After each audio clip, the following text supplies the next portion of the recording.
Every work of God is not always God's direct or immediate work.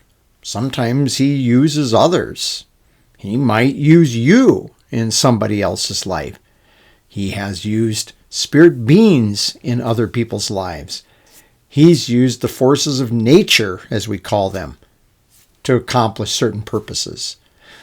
All of these things demonstrating that God can use a variety of things. But we want to see today that we have some examples of God working personally, and it's in a word that we may not always recognize, especially when I listen to people refer to it in terms of its Greek usage. I'm Pastor Tim Holscher, and we're looking at who is God, and we're looking at God's omnipotence. And before I go any further, I've been thinking that I just really wanted to say thank you to those people that make an effort to join in on these videos and to partake of learning some things from God's Word. I trust about God. I work hard at trying to explain some of these things, and I know I probably come up short. I'm always amazed that God might be able to use me in any way, but I just want to say thank you for joining me on these Bible studies. With that, I want to start over in Acts chapter 12 and verse 7 today. Peter has been arrested. He's put in prison. And so we come to verse 7. It says, "Behold," and some of us are probably familiar with this story, "Behold, an angel of the Lord suddenly appeared, and a light shone in the cell, and he struck Peter on the side, woke him up, saying, 'Get up quickly.' And his chains fell off of his hands. And the angel said to him, 'Gird yourself and put on your sandals.' And he did so. And he said to him, 'Wrap your cloak around you, and follow me.' And he went out and continued to follow. He did not know that what was happening that what was being done by the angel was real, but he thought he was seeing a vision. And when they had passed the first and the second guard, they came to the iron gate that leads into the city, which opened for them by itself, and they went out and went along one street, and immediately the angel departed from him. And then Peter came to himself and said, 'For now I know sure that the Lord has sent forth,'" notice, he has sent forth his angel, "and has rescued me from the hand of Herod, and from all that the Jewish people were expecting." God used an angel to rescue Peter.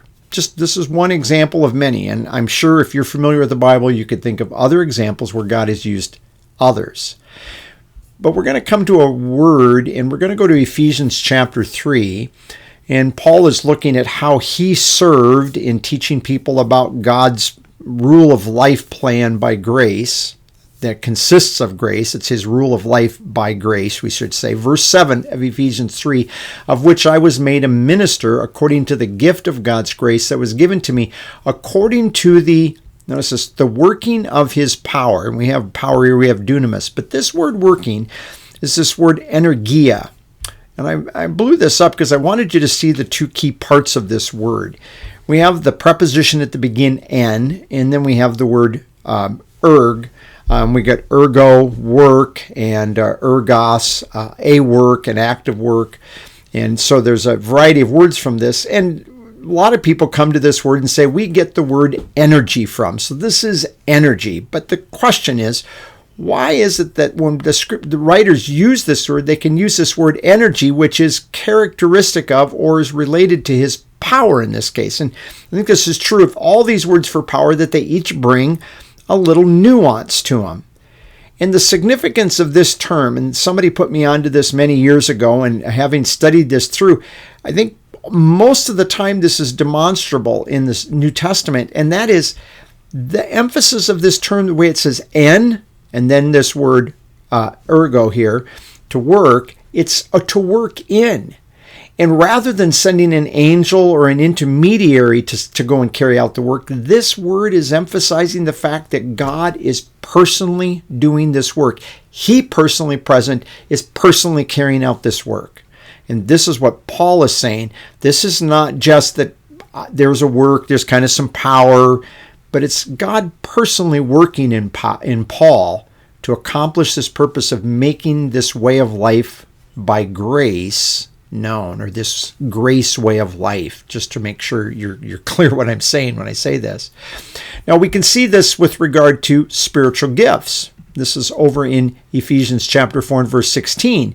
"From whom," that is from Christ, the head, "from whom the whole body, being fitted and held together by what every joint supplies, according to the proper working of each individual part, causes the growth of the body for the building up of itself in love. And this word working is our word energia. In other words, it's this personal inworking. And this is one of the things that Paul's trying to make a point of in the book of Ephesians is you can't say, well, people like me, I can serve them. Let me use myself as an example of this. Let me be very honest.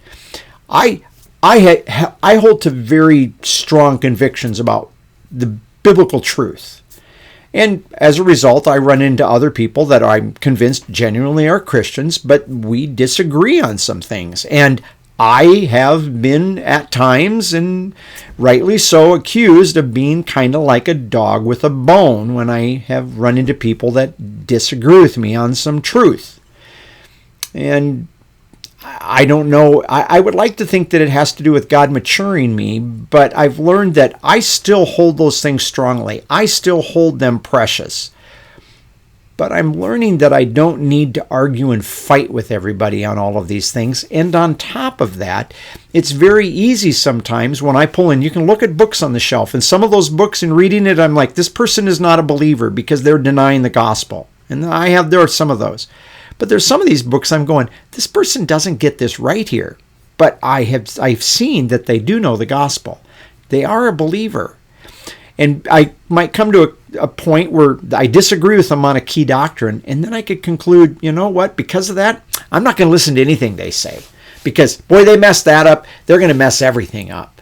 And that's not necessarily true, because I can guarantee you, even though I don't come on here thinking, I'm going to teach this and I may be wrong in this. I do realize that sometimes no matter how much I study a thing and come to conclusions, I can still be wrong.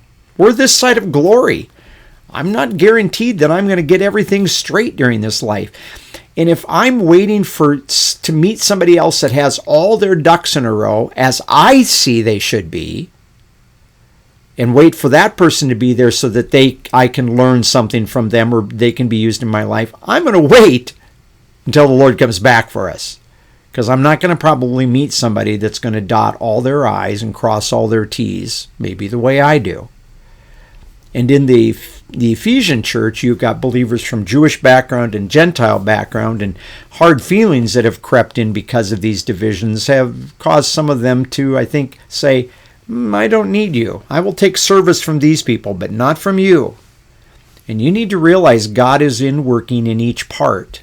And we've got a number of places that bring this out, but the place I want to go to finish this off today, and I had some other verses, but we're just going to keep this a little simple here if you don't mind. In 1 Corinthians 12:4, he says, now there are varieties of gifts, but it's the same Spirit. Okay, we all understand this. There's a lot of different spiritual gifts that Christ has given in the body of Christ, and the Spirit's the one that has divvied these up. And there are varieties of ministries, the areas of service, but the same Lord. So you can look at it as a gift that the Spirit is given, or a ministry or an area of service that the Lord is directing. So Spirit gives the gift, but that gift, when you use it, is used in an area of ministry or service. Verse 6, there are varieties of effects. There's our word down here, energia, or the results of an inworking. But it is the same God who inworks, let's get this up there so we can see it, who inworks, so the varieties of inworking, who is inworking all things, and I would say all these gifts in all these people. That's not meaning that everybody has all these gifts. You each have a gift. You can serve in a variety of ways, but you have a gift. But God's the one that inworks. When you use your gift properly, you're not just willy-nilly exercising your gift because it's just what you want to do, but you really are ministering it in love. God the Father's behind it, and He personally is working in you as His child. Personally, there. Not necessarily working through. He's using you to use that gift in that way. That's an amazing thing. To think that God personally is working in me for me to use my gift so that I might serve somebody else properly in love. Take that seriously when you exercise your gift. And I plead with you, I plead to the people in our church, recognize your gift and start looking for opportunities with the believers where you are to serve those people with the exercise of your gift. They need it. And God has planned for you to use your gift to meet those needs in the same way that you need them to meet needs with the use of their gift. And worship God for the fact that He is the faithful God that works in us. With that, I want to say again, thank you for joining me, and have a good day in the Lord.